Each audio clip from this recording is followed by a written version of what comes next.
Alcohols are very important in our life and also in industry.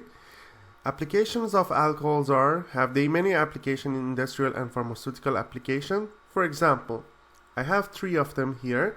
The first one, ethanol or ethyl alcohol, distilled from wine, and all the alcoholic beverages, cosmetics, and drug preparation material, they have alcohol, which is called ethanol.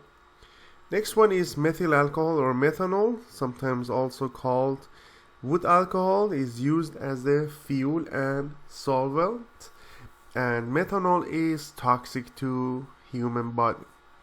Next one is going to be isopropyl alcohol, or is called isopropanol, and it is also called rubbing alcohol, is used as a skin cleanser for injections and minor cuts. So basically these are the three most common alcohols for everyday use. Basically methanol has lots of application in industry, but ethanol and isopropanol, probably everybody has it in their homes.